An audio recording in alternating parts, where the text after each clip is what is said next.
दोस्तों नमस्कार। The real science study channel पर आप सबका स्वागत है। रीड की श्रृंखला में हमने 4 वीडियो डाल दिए हैं। 5वां वीडियो अपना अम्ल और क्षार वाले टॉपिक का है, एसिड एंड बेस। ये टॉपिक जो मैंने अभी तक डाले हैं उनमें से सारे लेवल 1 और लेवल 2 दोनों में आएंगे। ठीक है, हम समय खराब ना करते हुए टॉपिक स्टार्ट करेंगे। अम्ल एवं क्षार।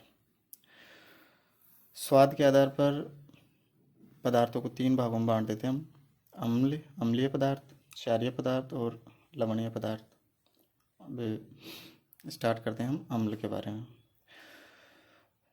अम्ल अंग्रेजी के एसिड शब्द से बना है, जो कि एक लैटिन भाषा के एसिडस शब्द से इसका अर्थ लिया गया है, जिसका अर्थ होता है खट्टा।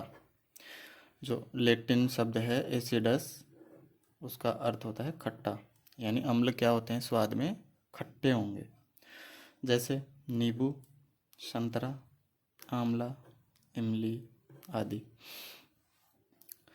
अम्ल संक्षारक प्रकृति के होते हैं। संक्षारक क्या होता है कि जैसे किसी बर्तन में हम अम्ल डाल देंगे तो वो बर्तन क्या होगा, धीरे धीरे अंदर से उस पर जंग लग जाएगी। एक तरह से ये समझ लो, संक्षारक का मतलब होता है जंग लगना।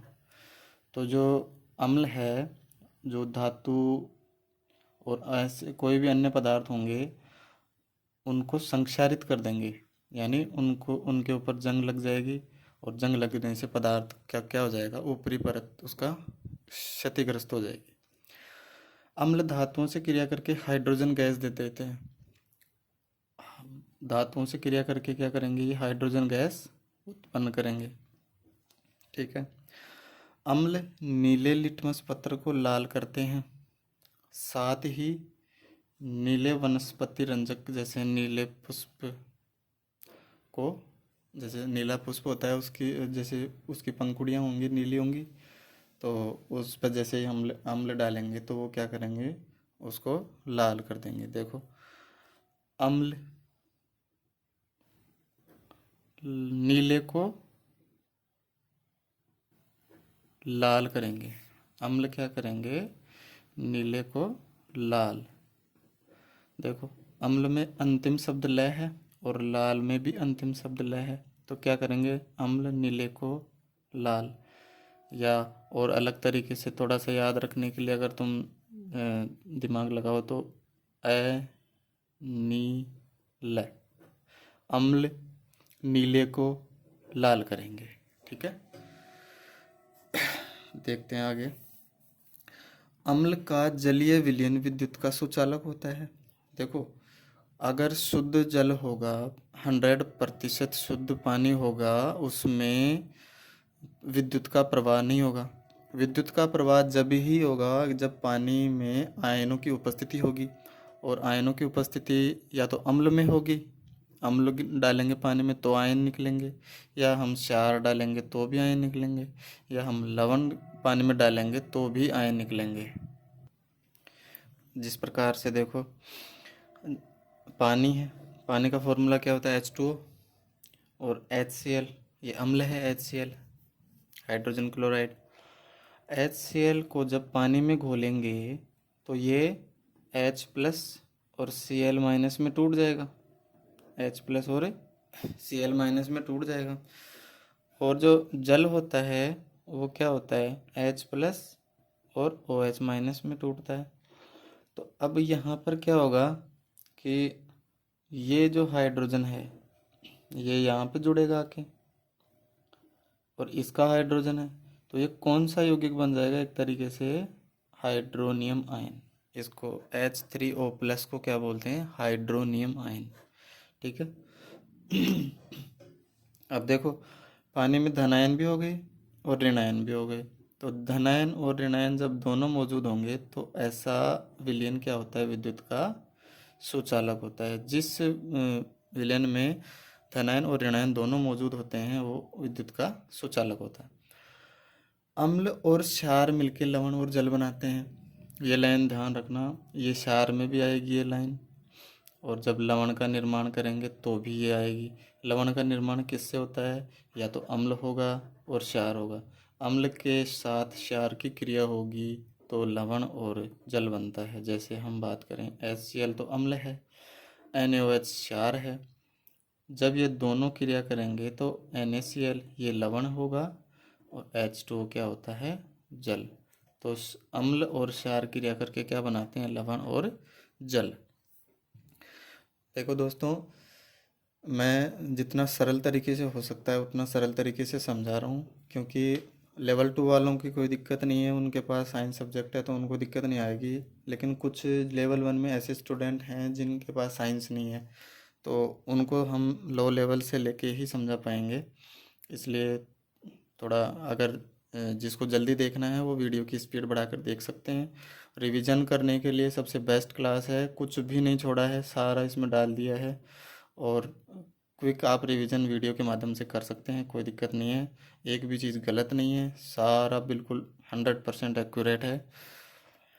आगे देखो, अम्ल कार्बोनेट और बाइकार्बोनेट से क्रिया करके CO2 गैस देते हैं। अभी हमने पढ़ा था कि जो अम्ल है धातु से क्रिया करके तो हाइड्रोजन गैस देंगे, लेकिन कार्बोनेट और बाइकार्बोनेट से क्रिया करके ये क्या करते हैं? CO2 गैस उत्पन्न करते हैं। जैसे HCl है वो NaCO3 सोडियम कार्बोनेट हो गया। ये क्या हो गया? सोडियम बाइकार्बोनेट हो गया। सोडियम कार्बोनेट और बाइकार्बोनेट इनसे क्रिया करके एक तो लवण तो बना ही लिए, साथ में CO2 गैस उत्पन्न करते हैं ये, ठीक है। लवण और जल तो बनाएंगे ही, साथ में क्या करेंगे? CO2 गैस उत्पन्न करेंगे।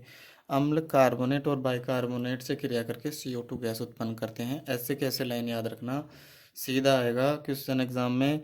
अम्ल कार्बोनेट और बाइकार्बोनेट से क्रिया करके कौन से उत्पाद बनाते हैं? तो ये ध्यान रखना कि वो CO2 और जल बनाएंगे, स्पेशली CO2 पर फोकस करना। अब हम कुछ महत्वपूर्ण परिभाषाएं देख लेते हैं या फिर स्टेटमेंट देख लेते हैं जो कि वैज्ञानिकों ने दिए हैं।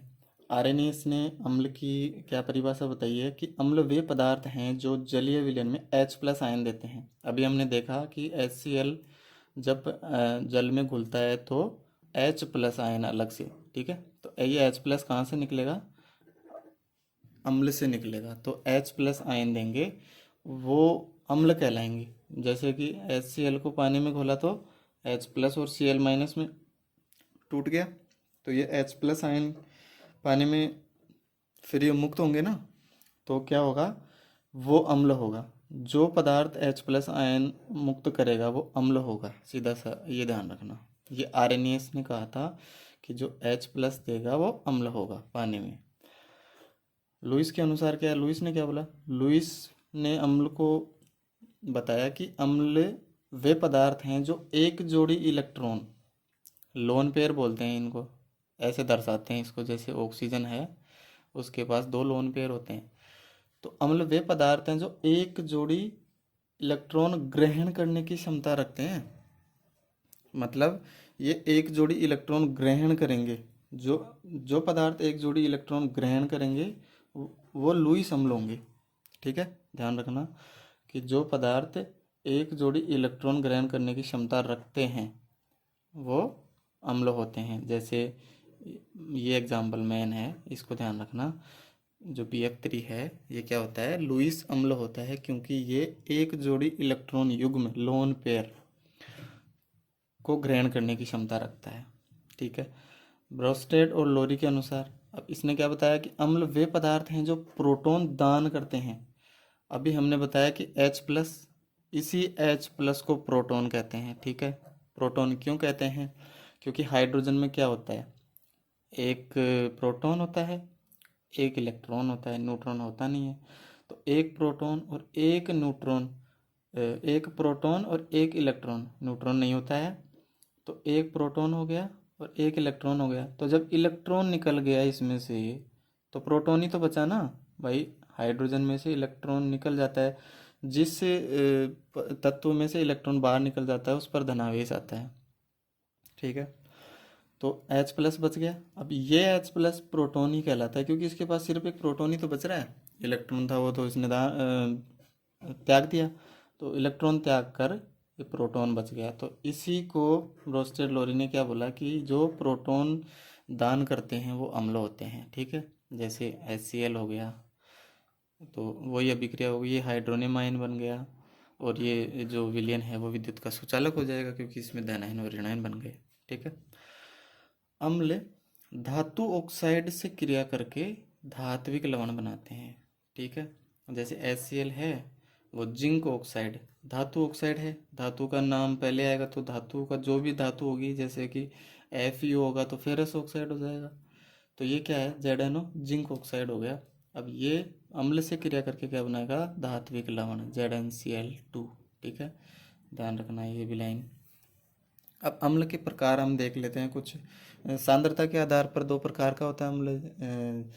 तनु होगा जो पतला बिल्कुल, जिसमें कि अम्ल की मात्रा कम होगी, वो तनु होता है। और सांद्र अम्ल वो होता है जिसमें कि अम्ल की मात्रा ज़्यादा होती है। और सामान्य प्रकार से खनिज अम्ल हो गए और कार्बनिक अम्ल हो गए, ये इम्पोर्टेंट है, ये हम थोड़ा बिल्कुल विस्तार से पढ़ेंगे इनको। और प्रबलता के आधार पर जैसे प्रबल अम्ल हो गया और कुछ दुर्बल अम्ल हो गए, तो प्रबल अम्ल और दुर्बल अम्ल ये हो गया। अब हम सबसे इम्पोर्टेंट है ये वाला और ये वाला, ये दोनों हम पढ़ेंगे जो हमारे एग्ज़ाम की दृष्टि से बहुत इम्पोर्टेंट है। पक्का अगर क्वेश्चन एग्ज़ाम में आएगा ना तो इन्हीं में से आएगा पक्का, 110%। या तो लवण के एग्जाम्पल में से आएगा या फिर इनके एग्जाम्पल में से आएगा। और एक क्षार का भी जो एग्जाम्पल है वो इन्हीं में से आना है। तो ठीक है, ये जो उदाहरण है इनको थोड़ा ढंग से देख लेना, है ना। H2SO4, H2SO4 क्या है, सल्फ्यूरिक अम्ल है, ठीक है, ध्यान रखना। सीधा एग्जाम में क्वेश्चन भी आ सकता है, सल्फ्यूरिक अम्ल का सूत्र क्या होता है, H2SO4 होता है साहब। इसको गंधक का अम्ल भी कहते हैं, ठीक है। अगर सल्फ्यूरिक अम्ल का नाम ना आके उसमें क्वेश्चन में अगर गंधक का अम्ल भी दे दिया तो वो भी गंधक का अम्ल भी क्या होता है, H2SO4 ही होता है, ठीक है। अब अम्ल राज, अम्लों का राजा है ये, मतलब हर ज़्यादातर इसी अम्ल का प्रयोग किया जाता है, इसलिए अम्लों का राजा है। बाकी एक और है जिसमें वो भी एक प्रबल अम्ल होता है जो कि धातुओं तक को भी गला देता है, आगे आएगा हम उसमें पढ़ेंगे, ठीक है।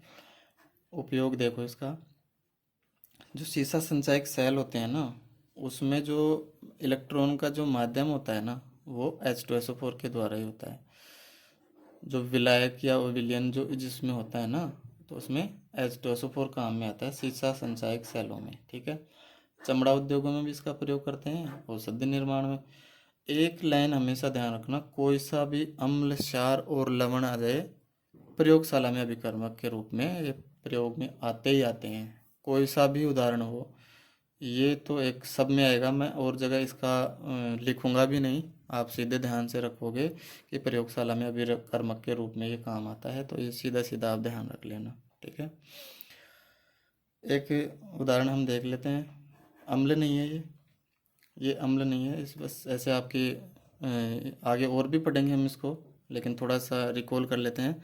सोडियम हाइपोक्लोराइड, इसको ब्लीचिंग पाउडर कहते हैं, जो मोस्टली जो सफाई में काम आते हैं, जैसे बाथरूम वगैरह में, टॉयलेट वगैरह में, जो भी साफ़ सफाई का काम होता है ना, उसमें हम सोडियम हाइपोक्लोराइड का प्रयोग करते हैं, ब्लीचिंग पाउडर का, ठीक है, ब्लीचिंग पाउडर का प्रयोग करते हैं। कीटाणुनाशक में भी जैसे पानी की टंकी होगी उसमें हम सोडियम कैल्शियम हाइपोक्लोराइड का प्रयोग करते हैं, क्योंकि इसमें क्लोरीन होता है और क्लोरीन हमेशा जल की साफ सफाई में काम आता है, ठीक है। दूसरा उदाहरण देखो, HCl हाइड्रोक्लोरिक अम्ल, इसको नमक का अम्ल भी कहते हैं। इसका उपयोग क्या होता है, आमाशय में जो जठर रस बनता है ना, अपने आमाशय में जो अम्ल उत्पन्न होता है वो HCl होता है, जो कि भोजन को पचाने में बहुत ही सहायक होता है। ये ही शुरू शुरू में भोजन को बिल्कुल छोटे छोटे कणों में तोड़ता है, यानी भोजन पचाने में सबसे महत्वपूर्ण भूमिका निभाता है आमाशय में HCl हाइड्रोक्लोरिक अम्ल। क्लोरीन का उत्पादन भी इसी के माध्यम से होता है, जैसे हम देखते हैं कि HCl है, अब इसमें क्लोरीन भी तो है ना, तो इसके उत्पादन के लिए भी हम HCl का काम में लेते हैं।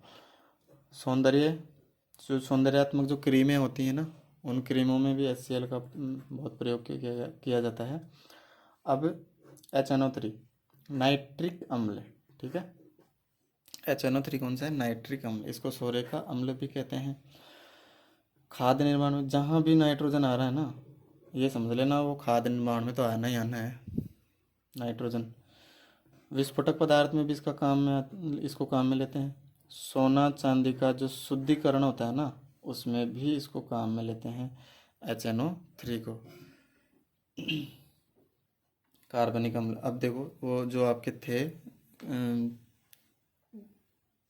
ये एक तो कार्बनिक अम्ल हो गए, वो खनिज अम्ल थे जो आपके कंप्लीट हो गए हैं। अब कार्बनिक अम्लों के उदाहरण देखो, सिट्रिक अम्ल या साइट्रिक अम्ल, कुछ भी बोल दो। खट्टे फलों में पाया जाएगा ये, जैसे नींबू, संतरा, नारंगी। लेकिन ध्यान रखना जो आंवला है ना, उसमें एस्कॉर्बिक अम्ल पाया जाता है। थोड़ा सा ध्यान रखना, कहीं ऐसा दिमाग में रहे कि हाँ नींबू भी खट्टा है, आंवला भी खट्टा होता है, तो इसमें भी साइट्रिक अम्ल ही पाया जाएगा। नहीं नहीं, आंवले में एस्कॉर्बिक अम्ल पाया जाता है जो विटामिन सी का स्रोत है, ठीक है। अब इसके उपयोग देखो, विटामिन सी के स्रोत ये भी हैं, लेकिन आंवले में विटामिन सी ज़्यादा होता है। खाद्य पदार्थों की रक्षा, जो खाद्य पदार्थ पैकिंग करने में काम आएंगे, आपको पता है जैसे नींबू का अचार है, नींबू का अचार जल्दी से ख़राब नहीं होता।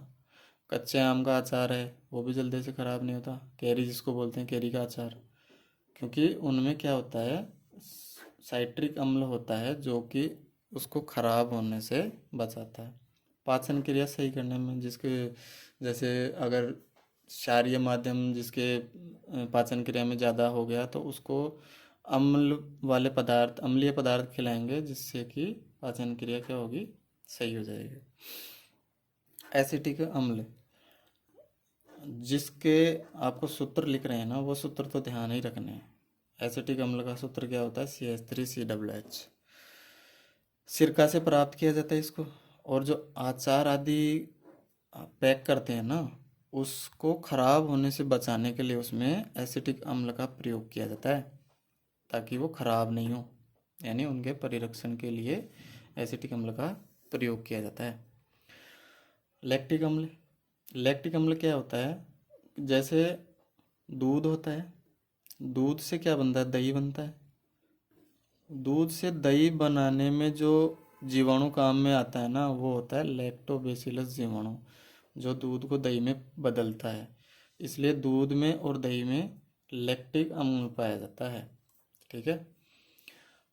और जब थकान हो जाती है, हम बहुत सारा काम कर लेते हैं, तो जो हाथ पैरों के जो जोड़ हैं, जहाँ भी पेशियों का ज़्यादा काम आता है, पेशियाँ ज़्यादा उपयोग में आती है ना, तो उन पेशियों में और जोड़ों में क्या बनता है? लैक्टिक अम्ल बनता है, जो कि थकान के लिए बहुत जिम्मेदार है।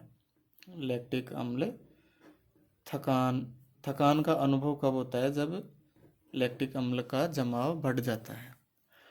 उपयोग इसका प्रयोगशाला में अभिकर्मक, ध्यान रखना, हर अम्ल का, क्षार का, लवण का उपयोग प्रयोगशाला में अभिकर्मक के रूप में होगा, ठीक है।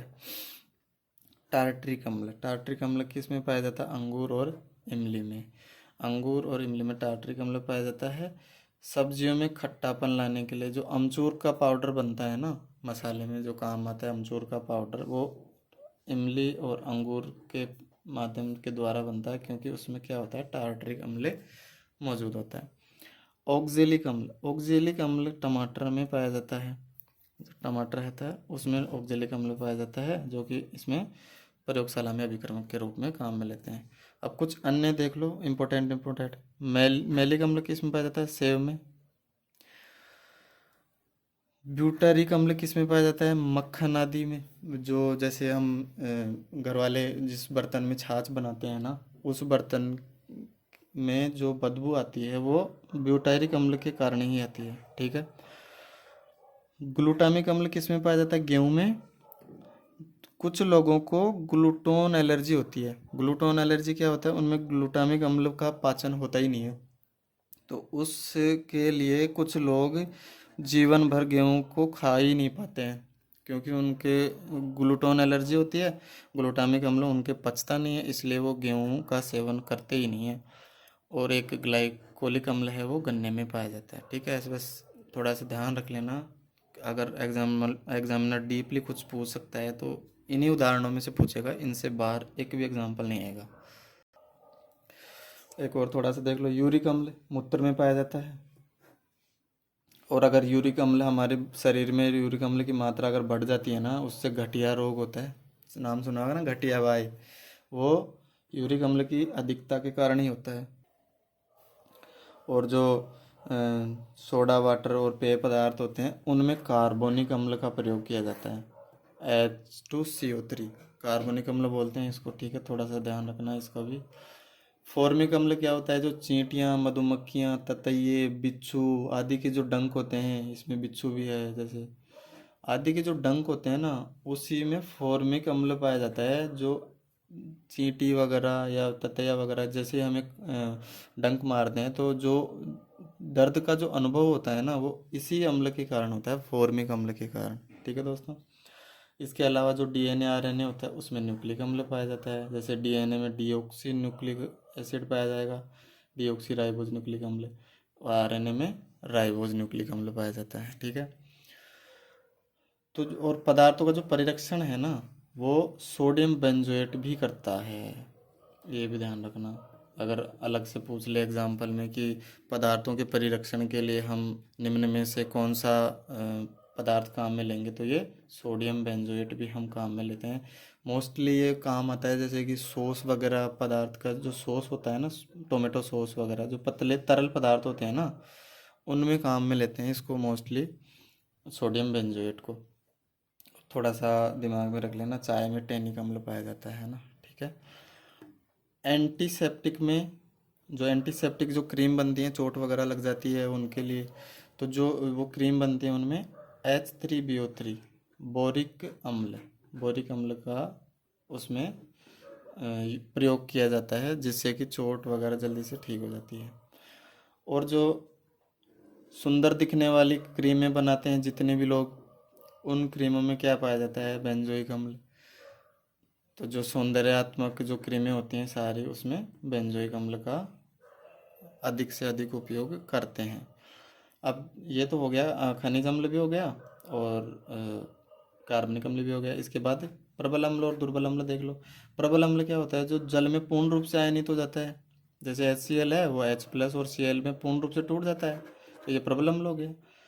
अधिक संख्या में H+ देने वाले होते हैं ये, मतलब इनके पास H+ आयनों की संख्या अधिक होती है और ये आसानी से H+ आयन दे देते हैं, इसलिए ये प्रबल अम्ल हो जाते हैं, जैसे H2SO4, HCl, HNO3। ठीक है, दुर्बल अम्ल क्या होते हैं, ये कम आयनित होंगे और इनमें H+ आयनों की संख्या भी कम होगी, और ये H+ आयन आसानी से देते भी नहीं है, मतलब बहुत कम H+ आयन ये त्यागेंगे। जैसे कि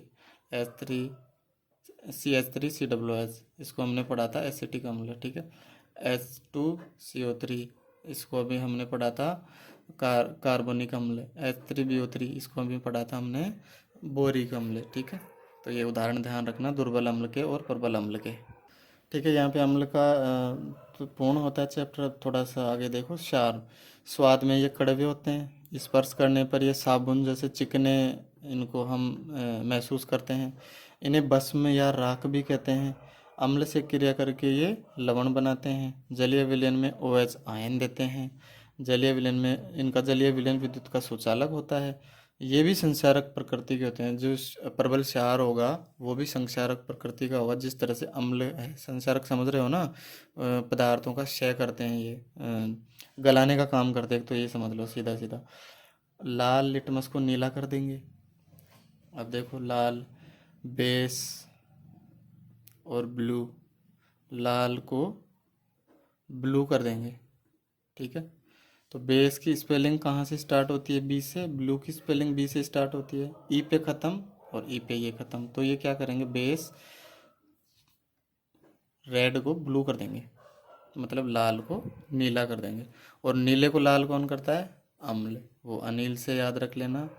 और ये बेस और ब्लू से याद रख लेना। ठीक है, जिसमें मैचिंग हो रहा है शब्द पूरा ध्यान रख लेना। ठीक है,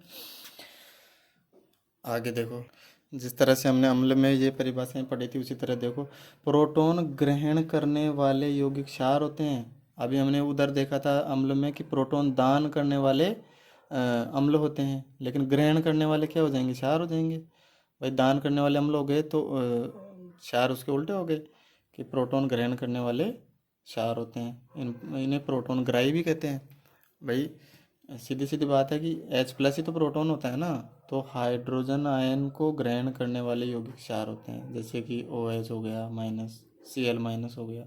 ये क्या, इनकी प्रकृति क्या होती है, H+ आयन को ग्रहण करने की प्रकृति होती है, इसलिए ये क्षार होते हैं। लुईस के अनुसार जो यौगिक इलेक्ट्रॉन युग्म दान करता है, अम्ल में क्या था, इलेक्ट्रॉन युग्म लोन पेयर क्या कर रहा था, वो ग्रहण कर रहा था, लेकिन ये क्या कर रहा है, इलेक्ट्रॉन युग्म दान करता है। तो इलेक्ट्रॉन युग्म दान करने वाले को क्षारक कहते हैं, जैसे कि NH3-, OH-, Cl- आदि। ये किसके उदाहरण हैं, लुईस क्षार के। जल में जो विलय होता है, ये जल में पूर्णतः विलय होंगे, जैसे KOH। भाई कुछ क्षार जल में विलय होते हैं और कुछ क्षार जल में अविलय होते हैं। जो जल में विलय हैं वो उनके एग्जाम्पल देख लो, KOH हो गया, NaOH हो गया। KOH को पोटेशियम हाइड्रोक्साइड बोलते हैं, इसको सोडियम हाइड्रोक्साइड बोलते हैं। जल में अविलय, अब ये जिंक ऑक्साइड है, ये जल में विलय नहीं है। ये कॉपर हाइड्रोक्साइड है, ये भी जल में अविलय नहीं है। जल में अविलय है, ये भी अविलय है और ये भी अविलय है, और ये भी जल में घुलता ही नहीं है। ये अम्ल से क्रिया करके लवण तो बना लेते हैं। अब ये थोड़ा सा इसका अपवाद हो गया कि क्षार अम्ल से क्रिया करके लवण तो बना लेते हैं, लेकिन जो और क्षार के इसमें अन्य गुण होते हैं ना, वो नहीं होते इसमें। कि जैसे ये चिकने भी नहीं होते, ये छूने स्पर्श पे ये, ठीक है। तो इस तरह से जो क्षार के और अन्य जो गुण होते हैं ना, वो नहीं रखते ये। जैसे पानी में भी पूरी तरह से नहीं घुलते, ये अविलय रहते हैं। अब कुछ क्षारीय यौगिक है ना, वो देख लेते हैं अपन, महत्वपूर्ण जो हमें हमारे एग्जाम में आने की जिसकी पूर्ण संभावना है, वो यौगिक देख लो। इन यौगिकों को बस मेन आपको ध्यान रखना है, इनका सूत्र ध्यान रखना है और इनका नाम ध्यान रखना है, और इनके एक आध इम्पोर्टेंट उपयोग हैं वो ध्यान रख लेने बस। NaOH सोडियम हाइड्रोक्साइड, इसको कास्टिक सोडा बोलते हैं। सीधा एग्जांपल आएगा, कास्टिक सोडा का उदाहरण है, कास्टिक सोडा का सूत्र है NaOH। सीधा एग्जाम में से ही पूछेगा। साबुन निर्माण, जो कपड़े धोने का साबुन होता है ना, जो कपड़े धोने के साबुन में जो डिटर्जेंट वगैरह हैं उनमें किसका प्रयोग किया जाता है, NaOH का। नमक का निर्माण करने में भी इसका प्रयोग किया जाता है NaOH का, क्योंकि हम देखते हैं अभी HCl और NaOH को अगर मिलाएंगे तो क्या बनेगा, ये तो NaCl बन जाएगा और ये जल बन जाएगा। तो अम्ल और क्षार मिलकर लवण और जल बनाते हैं। तो इस प्रकार से नमक का निर्माण होता है, वो NaOH के माध्यम से होता है। KOH को पोटेशियम हाइड्रोक्साइड बोलते हैं। अब इसको जैसे हमने कास्टिक सोडा बोला है, तो ये जो पोटेशियम है उसको कास्टिक पोटास बोलते हैं। पोटेशियम पैसे पोटेशियम बनता है और इसको पोटास बोलते हैं, ठीक है। तो जो नहाने का जो साबुन होता है ना, उसके निर्माण में पोटेशियम हाइड्रोक्साइड का प्रयोग हम करते हैं। कैल्शियम हाइड्रोक्साइड, कैल्शियम हाइड्रोक्साइड चूने का पानी इसको कहते हैं, या फिर बुझा हुआ चूना भी इसको कहते हैं। या तो चूने का पानी बोलेंगे या बुझा हुआ चूना बोलेंगे।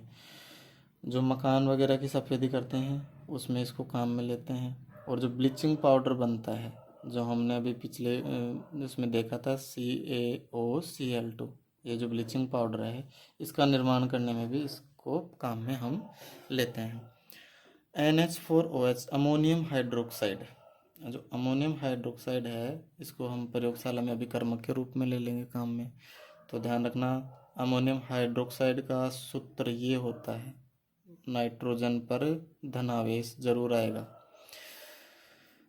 MgOH मैग्नीशियम हाइड्रोक्साइड, इसको मिल्क ऑफ मैग्नीशिया कहते हैं, मिल्क ऑफ मैग्नीशिया। जैसे तो ये क्षारीय प्रकृति का है।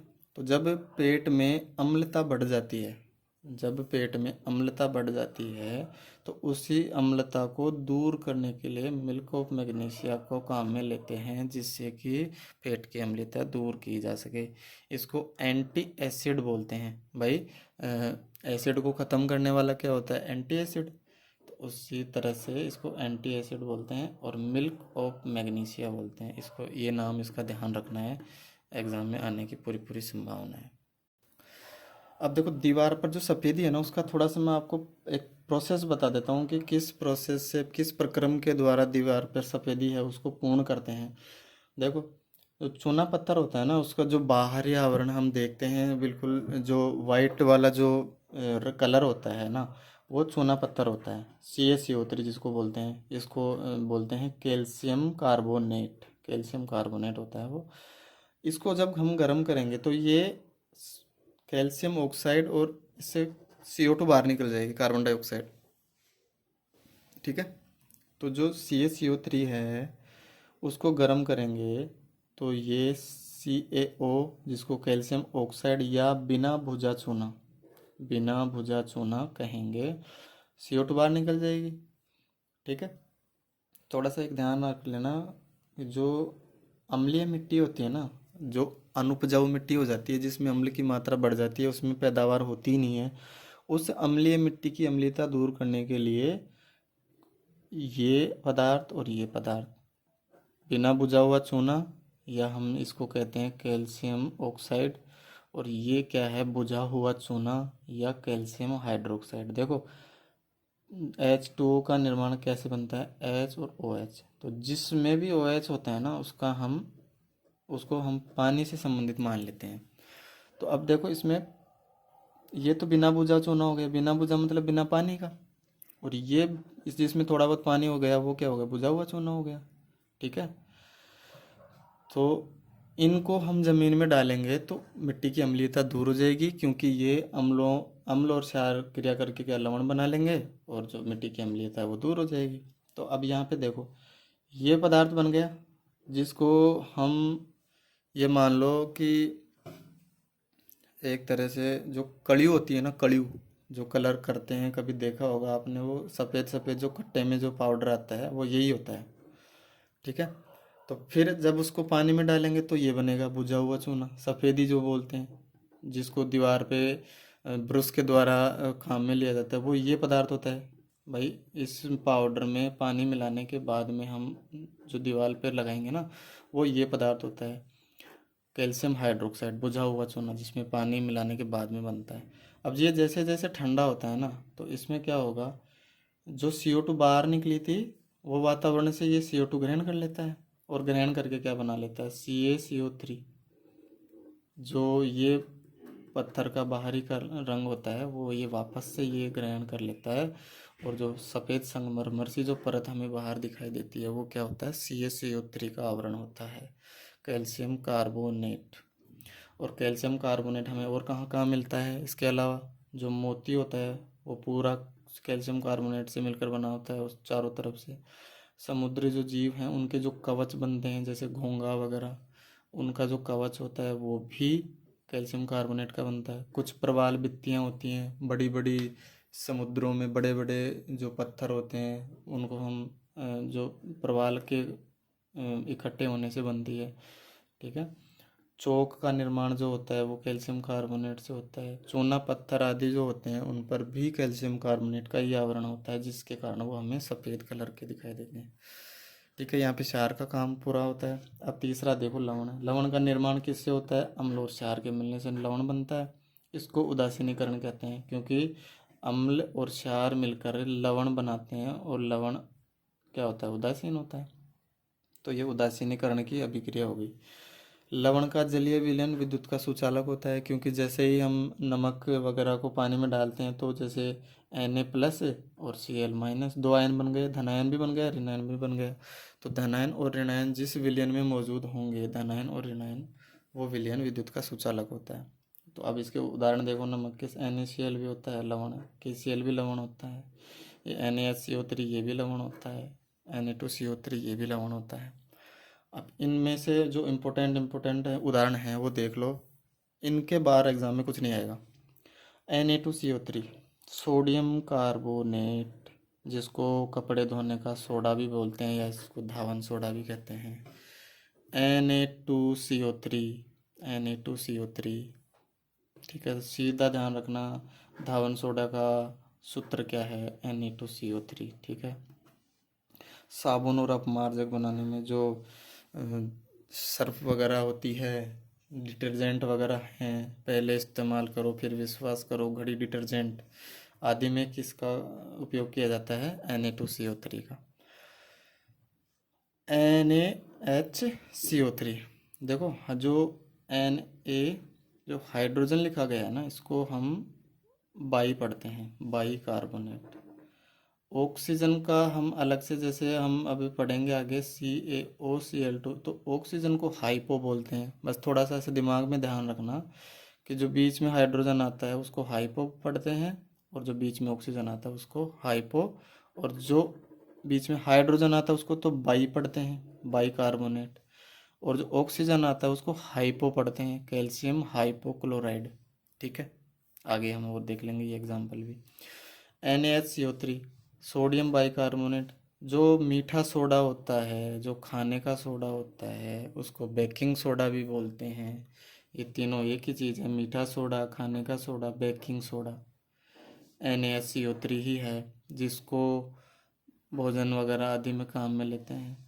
अग्निशामक यंत्र है, इसमें भी काम में लेते हैं, क्योंकि ये CO2 का निर्माण में भी तो काम आता है ना। अग्निशामक यंत्र में से कौन सी गैस निकलती है, CO2। बेकिंग पाउडर बनाने में, क्योंकि बेकिंग सोडा तो यह है ही।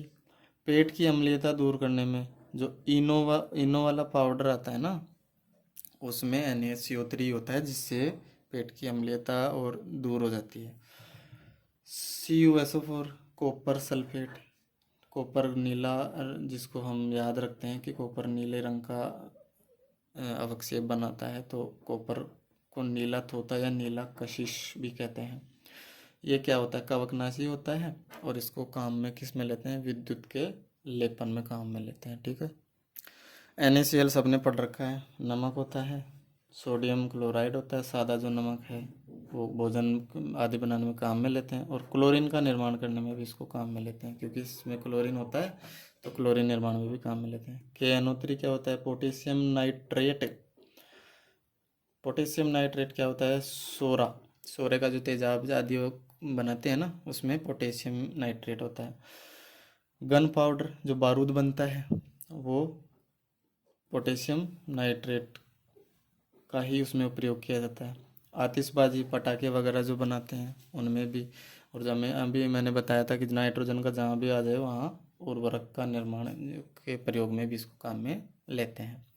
अब देखो पोटास एलम, जिसको फिटकरी कहते हैं, इसका सूत्र है K2SO4Al2SO4 का होल थ्राइज डॉट 24H2। सीधा सीधा ध्यान रख लेना, ऐसे कैसे याद हो जाएगा, ये तो एक बार याद देख लो, याद हो जाएगा। इसको फिटकरी को काम में किस में लेते हैं, जल का शुद्धिकरण में, भाई जल को स्वच्छ करने के लिए। चूहे मारने की जो दवा बनती है, अब ये तो इम्पोर्टेंट हो गई, इसके अलावा आपको ध्यान रखने हैं वो लवण के जो एग्जाम्पल हैं वो और ध्यान रखना है। जो चूहे मारने की दवा होती है ना, वो ZnSO4 होता है, जिंक सल्फेट। इसको सफ़ेद थोथा कहते हैं, क्योंकि जिंक जो है वो सफ़ेद कलर का होता है, इसलिए इसको सफ़ेद तोता कहते हैं। तो जिंक सल्फेट ये चूहे मारने की दवा होती है। इसका सीधा अभी पूछ ले कि जिंक चूहे मारने की दवा का सूत्र बताओ, तो ये सीधा ZnSO4.7H2 बता देना, ऐसे कैसे। NH4Cl का क्या है, अमोनियम क्लोराइड, क्लोराइड जो नौसादर होता है ना, उसको NH4Cl बोलते हैं। एक और देख लो, जो लोहे आदि के जो बर्तन होते हैं, और जो ब्लड बढ़ाने वाले जो दवाई, ये थोड़ा सा ध्यान रखना, ठीक है। ब्लड बढ़ाने वाली जो दवाइयाँ होती हैं उनके लिए इसको काम में लेते हैं, फेरस सल्फेट को, ठीक है। और इसको हराकसिस भी ऐसे कहते हैं, थोड़ा सा ध्यान रख लेना बस। बाकी इम्पोर्टेंट ये है कि जो ब्लड आदि बढ़ाने वाली जो दवाइयाँ काम में लेते हैं ना, उनमें फेरस सल्फेट का प्रयोग करते हैं। विरंजक चूर्ण, ब्लीचिंग पाउडर, देखो हम जो इसकी बार बार पीछे भी चर्चा कर रहे थे, अभी भी हम आगे देखते हैं इसको कि व्यंजक चूर्ण ब्लीचिंग पाउडर का निर्माण कैसे होता है। अभी हमने पढ़ा था बुझा हुआ चूना कैल्शियम हाइड्रोक्साइड, इसको हम क्लोरीन गैस में, अगर इसमें हम क्लोरीन गैस प्रवाहित करेंगे तो ये क्या होगी, कैल्शियम हाइपोक्लोराइड बनाता है। हम पीछे देखे थे कि हाइड्रोजन आता है तो उसको बाई बोलते हैं, हाइड्रोजन को बाई बोलते हैं, और जो ऑक्सीजन आता है उसको हाइपो बोलते हैं। तो ये क्या हो गया, कैल्शियम हाइपोक्लोराइड। यही विरंजक चूर्ण है और वस्त्र उद्योग में इसको काम में लेते हैं। अब देखो बेकिंग सोडा कैसे बनाते हैं। हमने बेकिंग सोडा का उसमें पढ़ा था एग्जाम्पल। क्या होता है baking soda, sodium by carbonate, इसको बेकिंग सोडा कहते हैं। अब इसका निर्माण कैसे होता है, नमक का, जल का और CO2 का, और उसमें साथ में लेंगे अमोनिया गैस। ठीक है, ये चारों मिला के हम इसमें से नौसादर निकल जाएगा। नौसादर निकल जाएगा तो बच जाएगा क्या, सोडियम बाइकार्बोनेट, जिसको हम बेकिंग सोडा कहते हैं। या फिर Na2CO3 सोडियम कार्बोनेट, इसको हम सीधा CO2 और पानी में अगर इसकी क्रिया करवाएंगे तो सीधा सीधा हमें बेकिंग सोडा प्राप्त हो जाएगा। धोने का सोडा, जो कपड़े धोने का सोडा हम बनाते हैं, वो कैसे बनाएंगे, जो बेकिंग सोडा है उसको गर्म करेंगे, गर्म करेंगे तो इसमें से CO2 बाहर निकल जाएगी, जल का अणु बाहर निकल जाएगा, और Na2CO3 जो कि धोने का सोडा होता है वो बच जाएगा। तो थोड़ा सा ये प्रोसेस भी ध्यान रख लेना कि किसके निर्माण में क्या क्या प्रयोग में लेते हैं। तो इन सब के निर्माण में ये पदार्थ काम में लिए जा सकते हैं। ठीक है, ध्यान रखना है थोड़ा सा, बस दिमाग में प्रेशर नहीं रखना, बस एग्जाम में से उदाहरण देगा तो आपको सीधा सीधा याद आ जाएगा। आगे देखो POP, प्लास्टर ऑफ पेरिस, बहुत बार नाम सुना है। हड्डियाँ वगैरह टूट जाती हैं तो सब बोलते हैं कि प्लास्टर करेंगे प्लास्टर करेंगे। तो जो ये POP का निर्माण है ना, वो हम कैसे करते हैं वो देखो। ये जिप्सम का सूत्र है, कैल्शियम सल्फेट डॉट 2H2, ये जिप्सम का सूत्र है। इसको हम 100 डिग्री सेंटीग्रेड या 373 केल्विन, ये केल्विन बोलते हैं के को, या तो इस तापमान पे या ये सेम ही होता है, 373 बराबर होता है किसके, 100 डिग्री सेंटीग्रेड, क्योंकि 273 केल्विन में क्या होता है, 1 सेंटीग्रेड होता है। ठीक है, तो ये 373 केल्विन बोल दो या 100 डिग्री सेंटीग्रेड बोल दो, एक ही बात है। जिप्सम को हम इतने तापमान पर गर्म करेंगे तो उससे हमें POP प्राप्त होता है, यानी आधा जल का अणु जिसमें बच जाएगा। अगर 2 जल के अणु होंगे तो वो जिप्सम होगा, और आधा जल का अणु बचेगा तो वो POP होगा। इसी को POP कहते हैं। तो इसका उपयोग किस में करते हैं, टूटी हड्डियों को सही और स्थिर बनाए रखने के लिए। जैसे प्लास्टर करने के बाद ऊपर से उस पर POP का लेप कर देते हैं, जिससे वो बिल्कुल गाढ़ा और कठोर हो जाता है, जिससे पैर वगैरह हाथ वगैरह हिलते नहीं हैं, जिससे स्थिर रहते हैं। और फिर उस हड्डी पर धीरे धीरे कैल्शियम का आवरण जमा होता है, जिससे हड्डी पूर्णतः सही हो जाती है। और इसका प्रयोग किस में करते हैं, POP का मूर्ति और खिलौने बनाने में, चौक आदि बनाने में भी इसका प्रयोग करते हैं। यहाँ पर अम्ल, क्षार और लवण का तो पार्ट कंप्लीट होता है, लेकिन कुछ ऐसे सूचक हैं जिनसे हमें पता लगता है कि कौन अम्ल है कौन क्षार है, या फिर उन सूचकों पर अम्ल और क्षार की क्रिया का क्या असर होता है, वो क्या प्रतिक्रिया उनके प्रति दर्शाते हैं, उनको हम सूचक कहते हैं, इंडिकेटर। तो उसको 2 भागों में बांट लेंगे।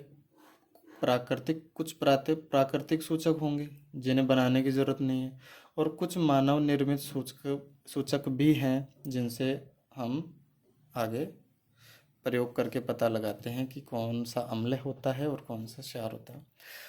प्राकृतिक सूचकों में से 3 ध्यान रखना है। लिटमस पत्र ध्यान रखो, गुड़हल की जो पुष्प होते हैं उनकी पंखुड़ियाँ हैं वो, और जो हल्दी होती है एक, इसका नाम ध्यान रखना। लिटमस पत्र कहाँ से प्राप्त होता है? लाइकेन से। वेरी इंपॉर्टेंट है, कोई भी एग्ज़ाम में पूछा जा सकता है कि जो लिटमस पत्र है वो कहाँ से प्राप्त होता है? लाइकेन से। अब लाइकेन क्या होता है? शैवाल और कवक का सहजीवन है, साथ साथ रहते हैं। एक भोजन को प्राप्ति करवाता है, ये तो भोजन की प्राप्ति करवाता है, शैवाल प्रकाश संश्लेषण का काम करता है, और कवक क्या करता है? नीचे जमीन में से खनिज लवण और जल आदि को पौधे तक पहुंचाता है। तो जो लाइकेन है, इसी लाइकेन से लिटमस पत्र प्राप्त होता है। अब जो लिटमस पत्र हम सीधा ये लाइकेन से बनाते हैं वो बैंगनी कलर का होता है।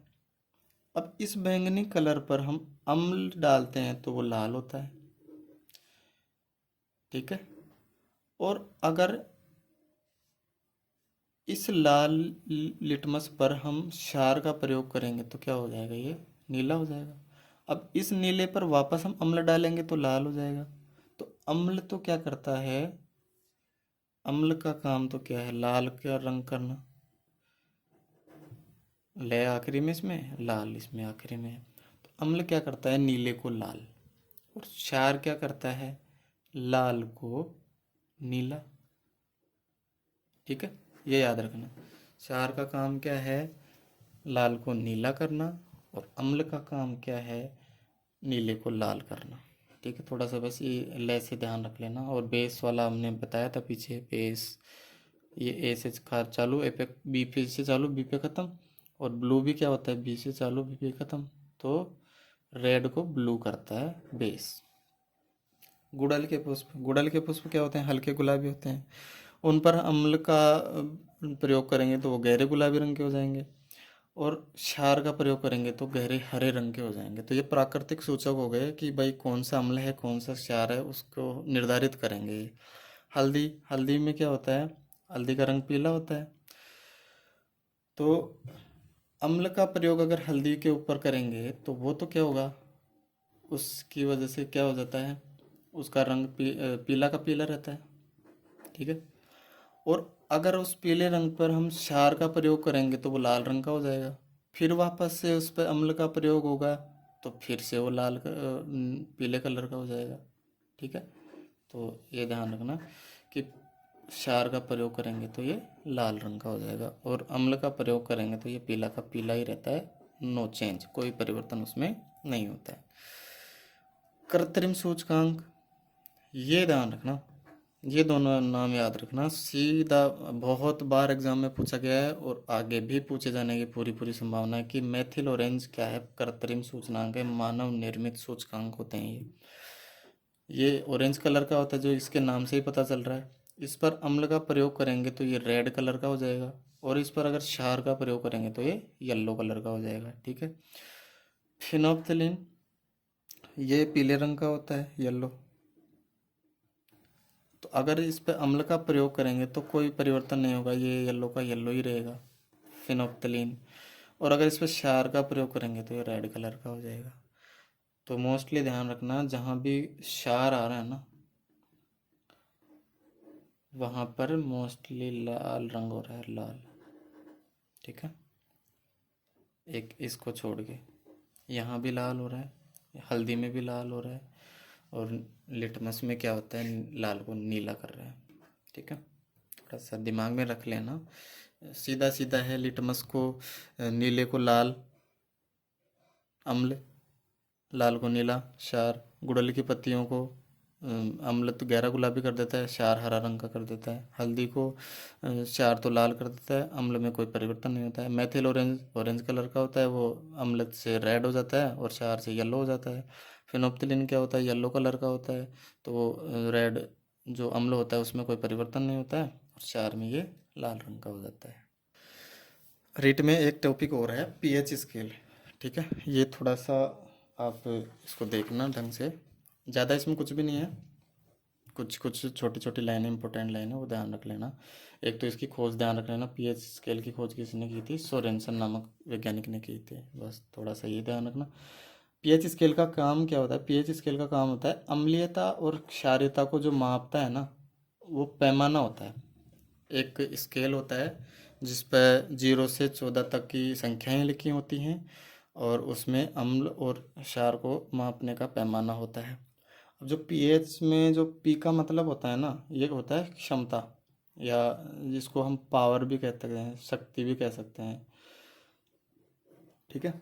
और एच का मतलब होता है एच प्लस आयन, इसकी सांद्रता। एच प्लस आयन की सांद्रता ज़्यादा होगी तो अम्लीय होगा, एच प्लस आयन की सांद्रता कम होगी तो कम अम्लीय होगा।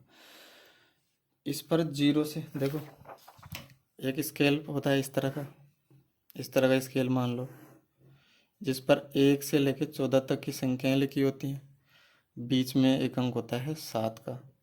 7 पर ना तो कोई पदार्थ अम्लीय होता है ना क्षारीय होता है, तो हम इसको कहते हैं उदासीन बिंदु।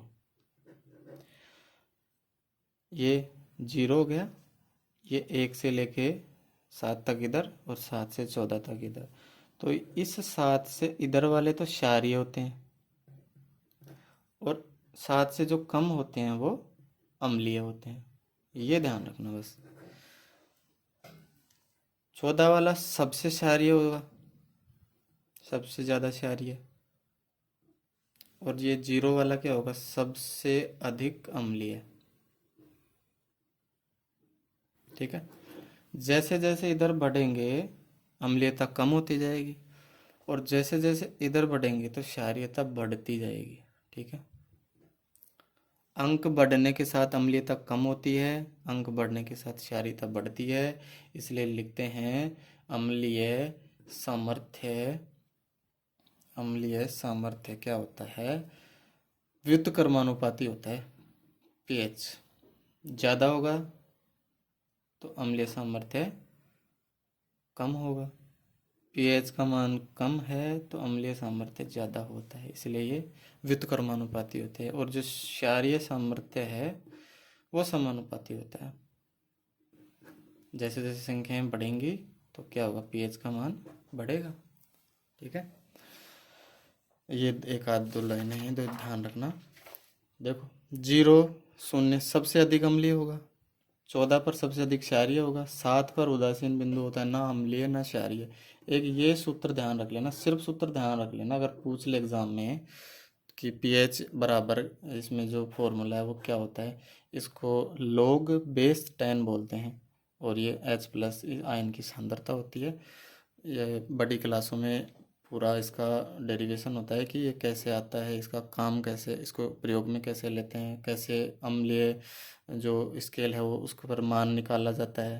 पर रीट में यहाँ तक नहीं पहुँचेगा, वो क्या है, सीधा फॉर्मूला याद रख लेना आप। तो अम्लीय सामर्थ्य अभी बताया था व्युत्क्रमानुपाती होता है और क्षारीय सामर्थ्य समानुपाती होता है। H प्लस आयन अम्ल का निर्धारण करते हैं और जो OH माइनस आयन है वो क्षार का निर्धारण करते हैं। अभी हम देखे थे HCl में H प्लस आयन होता है वो अम्ल होता है HCl, और NaOH में हम देखे थे ये NaOH क्षारीय होता है तो इसमें OH माइनस आयन होता है। तो H प्लस आयन तो अम्ल का निर्धारण करते हैं और OH माइनस क्षार का निर्धारण करते हैं।